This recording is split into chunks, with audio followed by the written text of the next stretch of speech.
شیخ الحدیث مولانا زکریا رحمہ اللہ نے اپنی آپ بیتی میں ایک واقعہ آپ نے لکھا ہے۔ فرماتے ہیں کہ میں سفر سے آیا، ریل کا سفر تھا، ایک جگہ رکا، شدید پیاس لگی ہوئی تھی، سامنے ایک سکھ کی دکان تھی اور اس میں مختلف قسم کے بوتلیں رکھی ہوئی تھیں اور جس میں رنگ بھی مختلف تھے۔ پیاس لگی ہوئی تھی، میں اس سکھ کے پاس گیا، میں نے کہا کہ مجھے یہ فلاں رنگ والی بوتل چاہیے۔ اس سکھ نے سر تپا دیکھا مجھے،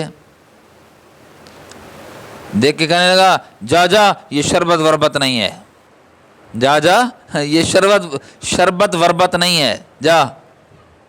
حضرت فرماتے ہیں مجھے عجیب لگا، یہ سکھ جو ہے یہ بڑا حاسد قسم کا ہے، پیسے دے رہا ہوں، مفت تھوڑی لے رہا ہوں، پھر بھی نہیں دیتا۔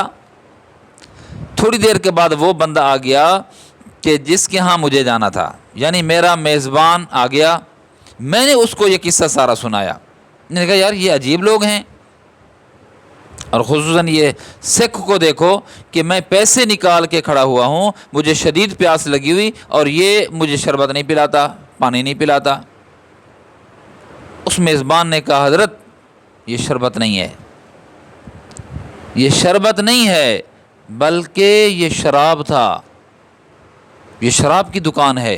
حضرت نے فرمایا اللہ اکبر، اللہ اکبر۔ فرمایا اللہ تیرا شکر ہے، اللہ تیرا شکر ہے کہ تو نے مجھے بچا لیا، ایک دو گھونٹ چلے جاتے بے لا علمی اور بے خبری کے اندر، کیا پتہ پیاس شدید ہے، بس بھرا یا بوتل کے ساتھ یا عام طور پہ ہم لوگ پی لیتے ہیں، تو جس کو میں بوتل جوس سمجھ رہا تھا وہ تو شراب تھا، اللہ نے بچا لیا۔ اور پھر میرے دل کے اندر دل میں اس سکھ کا شکریہ بھی ادا کیا کہ اس نے مجھے بچا لیا۔ میری وضاقتہ کو دیکھ کر اس نے مجھے شریف آدمی سمجھ کر اس نے کہا چل یہ شربت وربت نہیں ہے۔ اس کے بعد فرمایا پیارو، میرے پیارے، تم اللہ والوں کی وضاقتہ اختیار کرو، اللہ والوں کی شکل اختیار کرو، یہ بھی فائدے سے خالی نہیں ہے۔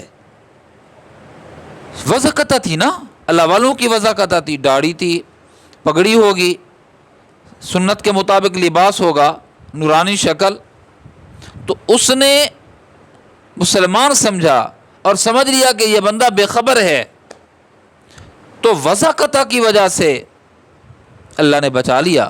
تو جوانو، جتنا ہم سے ہو سکتا ہے ہمارا اندر بھی ٹھیک ہونا چاہیے، ہمارا ظاہر بھی ٹھیک ہونا چاہیے۔ ہم کیا کہتے ہیں یہ عذر لنگ ہے، یعنی گھڑتے ہیں یہ عذر، جی اندر ٹھیک ہونا چاہیے، پردہ تو دل کا ہے، عورتیں کہہ دیتی ہیں، دل تو ہے ہی پردے کے اندر۔ تم اپنے ظاہر کو بہتر کر لو، اس کا اثر یہ ہوگا کہ اللہ تمہارے دل کو بہتر کر دیں گے۔ ہم جتنی کہتے ہیں نا کہ ہم اندر کو ٹھیک کر رہے ہیں، یہ جھوٹ بول رہے ہیں۔ اندر کا عکس باہر پڑتا ہے، باہر تو نظر نہیں آ رہا، اور جو چیز باہر ہوتی ہے اس کا عکس اندر پڑتا ہے۔ اسی وجہ سے اللہ والے اندر کی بھی محنت کرواتے ہیں، ظاہر کی بھی محنت کرواتے ہیں، دل کو بھی پاک کرتے ہیں اور شکل و صورت کو بھی سنت کے مطابق ڈھالنے کی کوشش کرتے ہیں، تاکہ جب وضاقتہ اچھی ہوگی تو انسان سے گناہ نہیں ہوگا، گناہ کرتے ہوئے انسان شرمائے گا۔ اپنی وضاقتہ، اپنی شکل و صورت اللہ والوں کی طرح رکھ لو، یہ بھی فائدے سے خالی نہیں ہے۔